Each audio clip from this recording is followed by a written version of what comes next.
시청자 여러분 안녕하십니까. 이제 3월 25일 아침 첫 뉴스가 되겠습니다. 지금부터 전옥현의 안보정론을 시작하겠습니다. 시청자 여러분들께 오늘 아침에 북한의 기습적인 미사일 발사와 관련된 말씀을 드리고요.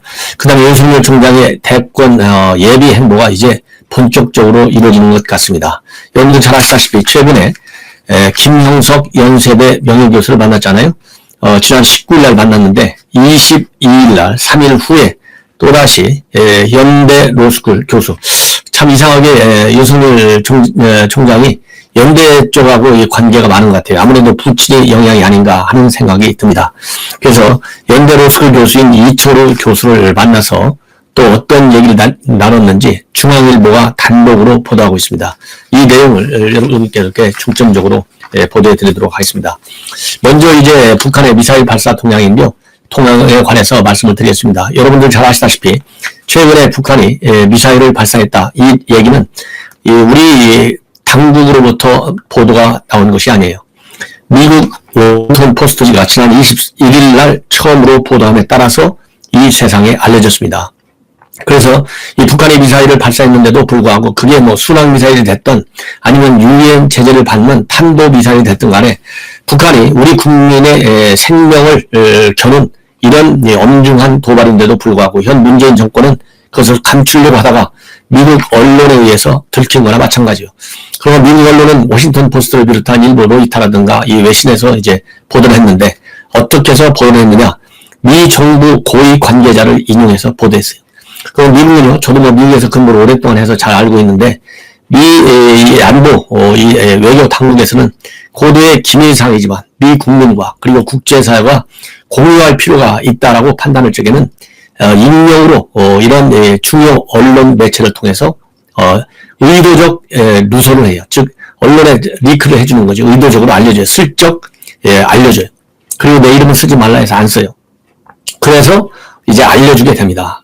이번 북한이 지난 최근에 미사일을 발사했다라고 이 보도를 한 것도 바로 미 정부 당국자가 미국 언론의 유력 언론 워싱턴 포스트는 세계적인 언론이지 않습니까? 대표적인 이런 언론에 알려줌으로써 이게 보도가 됐어요.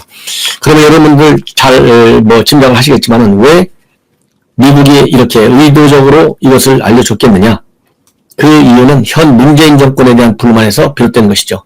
왜냐하면 문재인 정권 여러 가지로 일일이 제가 말씀드리지 않아도 잘 아시지 않습니까? 무조건하고 김정은님을 끼고 돌면서 김정은만 챙겨요. 대한민국 야권의 국민들은 안중에도 없어요. 오로지 김정은. 그리고 시진핑. 이 노래 타령을 하는 정권이 바로 문 정권이에요.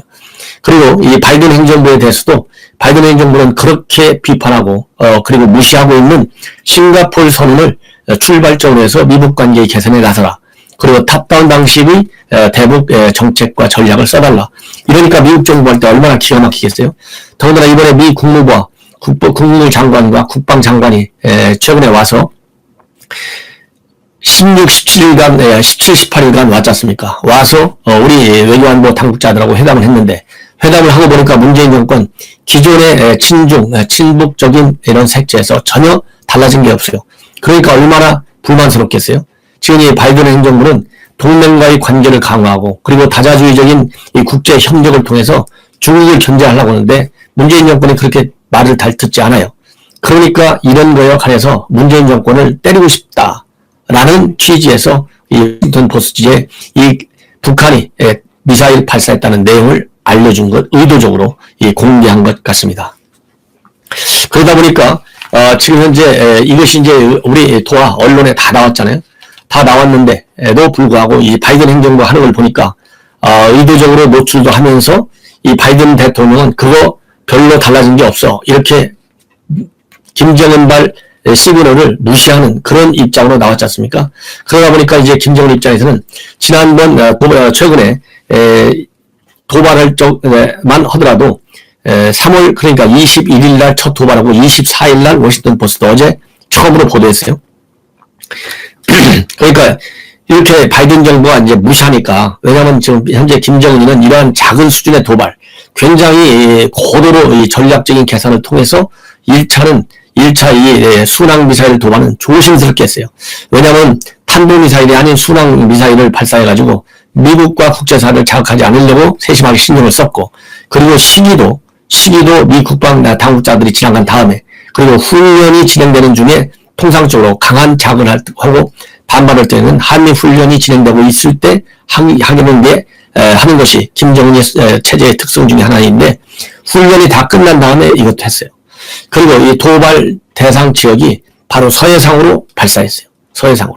이 얘기는 서해상으로 발사했다는 얘기는 일본을 자극하지 않다는 얘기예요. 그래서 이 도발의 시기와 그 다음에 수단 그리고 지역 이런 측면에서 세심하게 신경을 많이 썼어요. 이 얘기는 김정일도 굉장히 조심스럽고 불안하다 이겁니다. 이런 반증을 표시해요. 그러다가 이제 바로 지금 아까 말씀드린 대로 오늘 이 발사는 지금 현재 탄도미사일인 것으로 지금 알려지고 있어요. 문재인 정권이 늘 그래왔듯이 합참에서 바로 오늘은 이제 속보로 이 보도를 했습니다. 그러면서 미상 발사 차례를 했어요. 내내 항상 왜냐면 탄도미사일이다, 미사일이다 이런 말이 들어가면 김정은이가 저항했어요. 그러니까 김정은이 또 이 심기 경호 차원에서 그냥 미상 발사체다 이렇게 해놓고 이 미사일 발사의 이 재원, 사거리, 그 다음에 구체적인 이 발사 장소 이런 것과 관련해서는 지금 분석 중에 있다. 문재인 정권은 한번 분석 들어가면 몇 달 가요. 일체 후속 보도를 잘 안 하고 있어요. 그래서 우리 언론 여러분들께서 후속 보도에 각별한 신경을 써야 되겠다 이런 말씀을 저는 드리고 싶습니다. 그런데 일본 해상보안청에서 얘기했어요. 이건 탄도미사일로 보인다.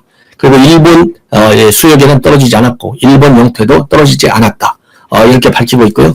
그 다음에 이제 미국 국방부가 바로 입장을 내놓고 있습니다. 미국 국방부가 뭐라고 입장을 내놨느냐? 이 국방부 대변인이 브리핑을 통해서 얘기했어요. 한반도 더 이상 불안하게 하지 마라. 덜 안정적으로 만든 일은 하지 않기를 촉구한다. 우리는 북한이 비핵화되는 것을 보고 싶고 한반도의 안정과 안보를 원하고 비핵화는 그의 핵심적 요소다. 이렇게 밝혔습니다. 이런 걸 밝힌 걸 보면 지금 현재 문재인 정권만 합참에서 딱 한마디예요. 미상 발사체를 쏘아 올렸다. 딱 그 이상 발표를 안 해요. 그러니 미국 정부가 볼 때 얼마나 기가 막힙니까? 일본에서는 해상보안청이 발표를 했고 탄도미사일 거라는 것까지 얘기했고요. 그리고 이 미국의 경우는 국방부 대변인이 불안정해 하지 마. 딱 이렇게 경고성 메시지를 1차적으로 날렸어요. 그러니 이 국제사회가 현 문재인 정권을 어떻게 보겠습니까? 자, 그러면 이제 탄도미사일은 유엔 제재 사항으로 들어가요. 그래서 이제 안보리에서 최소한도 의장 성명만이라도 내놔야 되는 것이 아니냐. 이런 생각이 드는데요. 문재인 정권 끝까지 반대할 것 같습니다. 이 안보리 차원의 저강도 조치마저도 문재인 정권은 굉장히 반대할 것이 분명해 보인다는 말씀을 드리고요. 이번에 이제 탄도미사일을 발사를 한 걸 보면 1년 만에 작년 3월 29일 날 강원도 원산 쪽에서 초대형 방사포를 발사한 이후에 거의 1년 만에 이 방사포 발사를 한 것이고요. 그 다음에 순항미사일 발사는 작년 4월 14일 날 강원도 문천대에서 발사한 것이 한 이후로 이제 거의 1년 만에 처음 발사한 것이 되겠습니다. 그리고 그래서 이제 앞으로 말이죠. 이런 이 북한의 미사일 발사는 그야말로 이제 바이든 행정부와 북한 정책을 마무리 단계에 지금 들어가 있어요. 그래서 마무리 단계에서 북한의 입장을 최소한도로 반영해달라.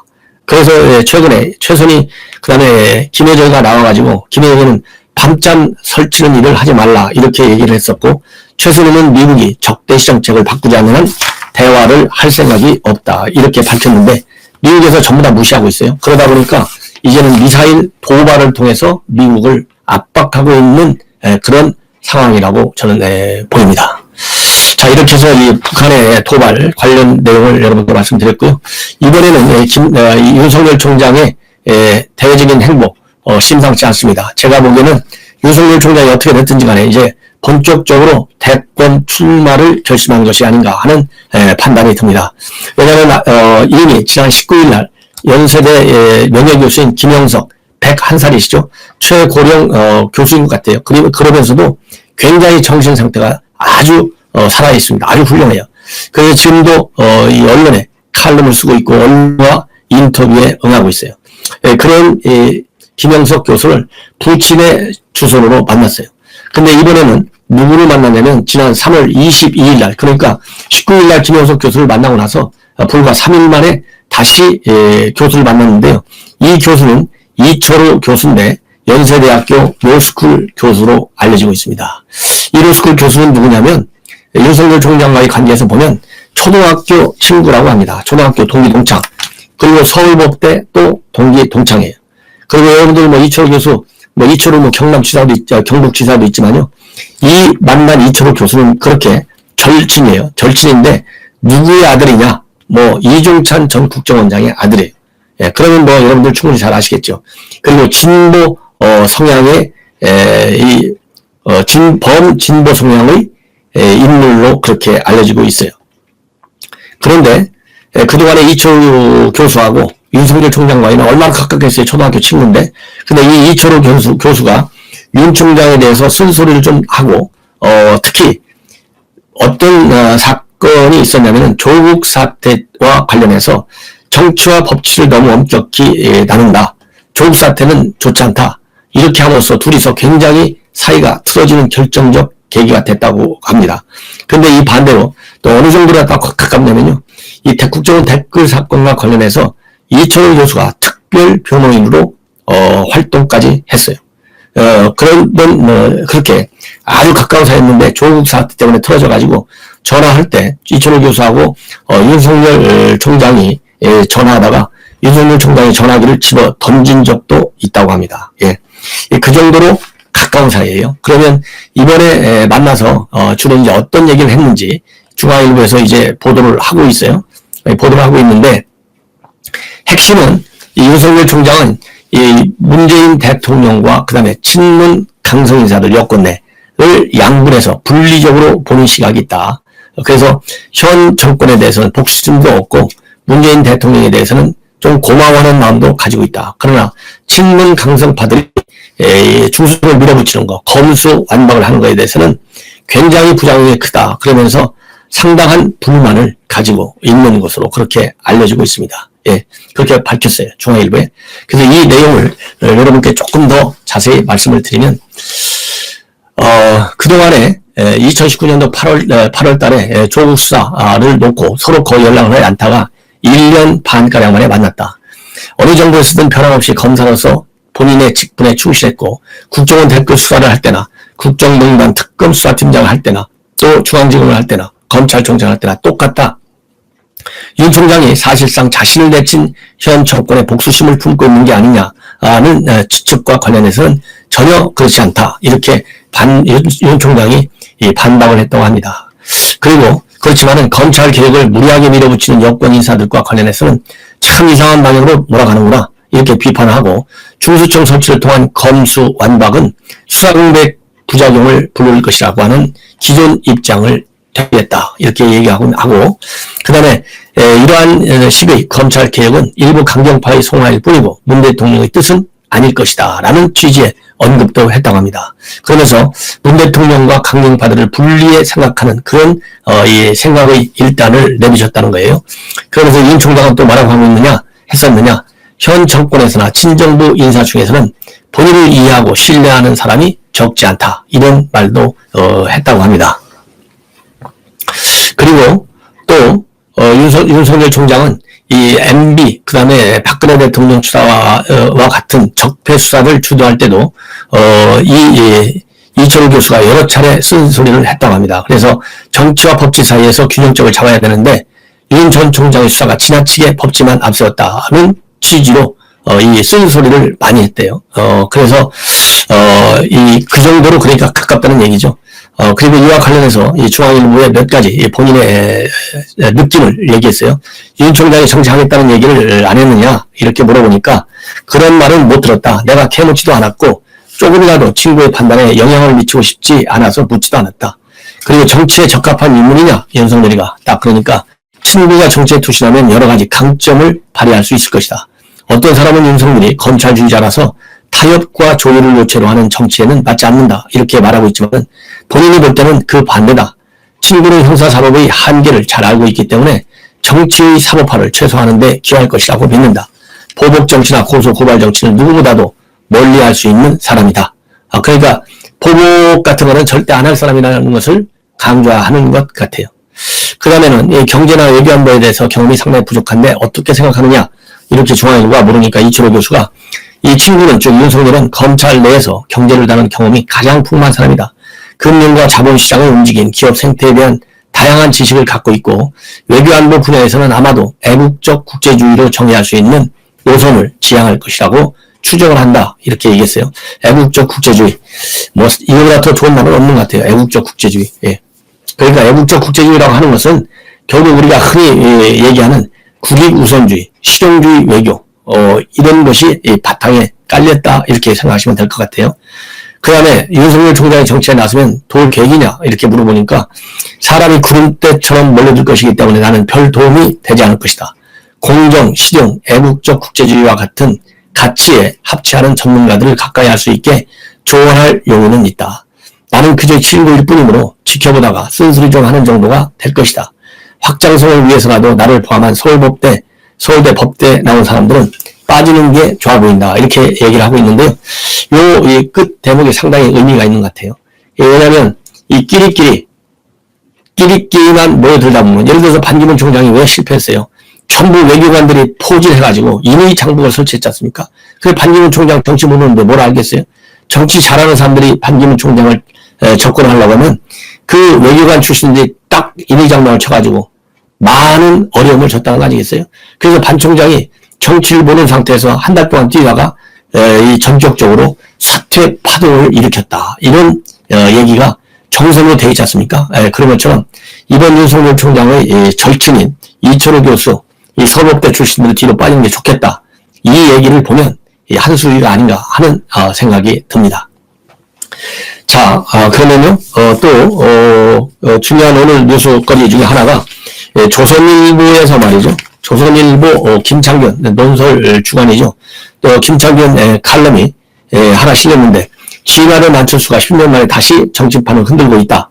그래서 앞으로 역할이 윤석열 총장이 정치 국면에 본격적으로 진입하면서 이 안철수의 역할이 상당히 주목을 받을 것이고 연출을 할 것인지 조연을 할 것인지 주연을 할 것인지 무엇이 될지 이제는 한번 지켜보자. 한국 정치판에서 상당히 낯선 장면이 펼칠 것 같아. 여기에 대해서는 어느 누구도 예단할 수 없다. 이런 취지의 칼럼을 쓰고 있어요. 그래서 그동안에 안철수가 단일화 5번 했는데 다 실패했고 이번에는 실마리를 풀어줬다. 그래서 오를 도와서 훗날을 도모하겠다는 그런 의지를 표시했는데 윤석열과 그리고 국민의힘이 만나는 이런 대선에서 안철수 역할이 주목을 받을 것이다. 이런 취지로 되어 있어요. 그래서 이 칼럼의 요지를 한 2분, 3분 정도에 걸쳐서 여러분께 조금 구체적으로 말씀을 드리겠습니다. 우선 2007년 대선, 2008년 총선에서 MB 바람이 거세게 몰아쳤을 때를 제외하면 수도권에서 이 진보 진영이 항상 강세했다는 거예요. 그래서 작년 총선 때만 하더라도 수도권 121개 선거구 중에서 민주당이 103곳을 삭스리하고 야당은 16개밖에 되지 않았다는 거예요. 그런데 총선 1년 만에 열리는 서울시장 보궐선거 판세가 전혀 다르다. 최근에 오세훈 후보가 민주당 박영선 후보를 49대 29로 앞서로 나타나고 있는데 이렇게 오세훈 후보에게 유리하게 보이는 국면이 벌어지고 있는 것은 첫째로는 LH 투기 사태가 있고요. 그 다음에는 추미애와 윤석열의 이런 갈등 관계가 있지만 더 중요한 것은 이렇게 수도권 표심을 확 흔들어서 지금 오세훈 후보 쪽으로 49대 29로 이렇게 현격하게 차이가 나게 된 단초는 작년 12월에 안철수의 서울시장 출마 선언으로 지금 그렇게 보고 있습니다. 그러면서 이 초반에는 대여 경쟁력에서 안철수에 크게 밀렸던 이 오세훈 후보가 시간이 갈수록 간격을 좁혀서 결국은 이번에 이제 단일 후보로 됐다는 거죠. 그 단일 후보로 되게 된 것은 뭐냐? 안철수가 견인하는 중도 표심이 보수와 합쳐져 가지고 정권 심판 연대 구도를 만들어졌어요. 이 연대 구도 속에서 중도 확장성 있는 오세훈 후보가 이 우위에 올라타면서 단일화에 성공했다. 이렇게 평가를 하고 있습니다. 그런데 이 안철수는 중도를 표방하면서 캐스팅 보트를 치고 있다는 거예요. 그래서 선거 때마다 선거 때마다 진보 또는 보수 진영과 단일화를 시도했는데 5번 나섰는데 5번 다 실패를 했다. 그런데 2차례는 스스로 후보직을 포기했고 3차례는 변죽만 올리다가 없었던 일이 됐다는 겁니다. 그래서 이번에도 과연 단일화가 제대로 되겠느냐, 보나마나 결말이 안 좋을 것이다, 이런 이 비판과 이 거부감을 갖는 사람들이 많았지만은 이번에는 끝까지 오히려 먼저 단일화 타결의 실마리를 먼저 풀고 나오는 그런 입장의 선회가 있었다. 그런 안철수가 24일 어제는 국민의힘을 상징하는 빨간색 넥타이를 메고 의총회까지 참석해서 이거 안철수가 달라졌구나, 이런 반응까지 나타났다는 겁니다. 매우 낯선 장면이라는 것이죠. 그래서 이 안철수는 지난 대선에서는 3도 냈고 총선에서는 3석 미니정당 대표로 굉장히 쪼아들었지만은 이번 단일화 선거에서 또 패배하고, 그래서 굉장히 뼈아픈 순간이 연속되고 있다. 그런데 안철수 대표가 서울시장 도전은 여기서 멈추지만 저희 꿈과 각오는 바뀌지 않을 것이다. 그리고 본인을 도와줬던 사람 오세훈을 도웁시다. 그래야 오늘의 쓴맛이 기쁨으로 바뀔 수 있다. 이렇게까지 얘기를 한 걸 봐서는 뭔가 이번 실패를 딛고 일어서는 각오가 대단하다, 이렇게 볼 수 있지 않습니까? 그러면 참고적으로 노무현도 YS의 3당 합당을 거부한 후에 부산의 총선과 지방선거에서 3차례 출마했다가 2002년 대선에서 승리했고, 그리고 오세훈은 야당이 한 번도 이겨본 적 없는 서울 험지에서 정치 시민에게 불루를 삼켰잖아요. 지난 총선에서 바로 고민정한테 1년 만에 서울 전체 수복에 지금 나서고 있어요. 그래서 오랜만에 정치판에 모습을 드러낸 이해찬 대표, 이번 보궐선거만 아니었으면 내년 대선까지 그냥 아스팔트 길을 달릴 수 있었는데, 이런 지금 아쉬움을 좀 나타내고 있어요. 그렇지만 이번 선거가 이번 선거 승패에 따라서 대선 가도가 장할 바리냐 포장길이냐가 결정된다, 이렇게 전망을 하고 있어요. 그래서 이 야당 입장에서는 이게 뒤집어 보면 이번 선거가 이기면 대선이 보이는 것이죠. 지면 끝장이라는 거죠. 그래서 야권에서는 이번 서울시장 선거 고지를 넘어서 대선을 향하는 길목에 있고, 이 길목에 윤석열 총장이 지금 기다리고 있다는 겁니다. 그래서 윤석열 총장이 정치권에 진입하는 과정에서 야당과의 관계 설정이 또 한 번의 상당히 어려운 지금 이제 숙제로 남아있는데, 이번 단일화를 촉발하고 성사시킨 안철수가 또 한 번 주목받게 되는 국면이 올 것이다, 이렇게 전망을 하고 있어요. 그래서 이 안철수는 서울시장 보궐선거를 앞둔 2011년도에 가을 태풍을 몰고 정치권에 등장한 이후 노무현 정권 몰락 이후 보수 초강세 국면이었던 대한민국 정치판, 안철수의 출연으로 지금 크게 출렁거리고 있다, 이렇게 지금 평가하고 있어요. 그러면서 안철수는 문재인 정권의 폭정에 등을 돌린 중도층을 이끌고 또 한 번 현상 타파에 나서고 있다. 그래서 거칠고 어설펐던 매너가 정교하게 진화되면서 10년 전만 못한 파괴력을 벌충하고 있는데, 문정권 심판을 외치는 그의 최종 역할이 연출이냐 조연이냐 주연이냐 어느 것이 귀결될지는 아무도 예측하기가 어렵다, 이런 전망을 하고 있습니다. 시청자 여러분, 이것으로 오늘 아침 첫 방송을 마치고요. 또 이 중요한 뉴스가 많이 기다리고 있어요. 이 다음 방송은 이 백신 의혹 본물을 지금 이루고 있습니다. 그래서 백신 의혹과 관련해서 제가 지금까지 오늘 나온 모든 내용을 총정리해서 여러분들이 이해하기 쉽게 분석해 드리도록 하겠습니다. 시청자 여러분, 제 방송 많은 시청을 달궈드리고요. 빨간색 구독 버튼이 켜져 계신 분들, 제 방송은 일체 경비 지원을 받지 않습니다. 편안하게 빨간색 구독 버튼을 눌러주시고, 다 제 생각이 저하고 공감하는 부분이 많으시면 SNS를 통해서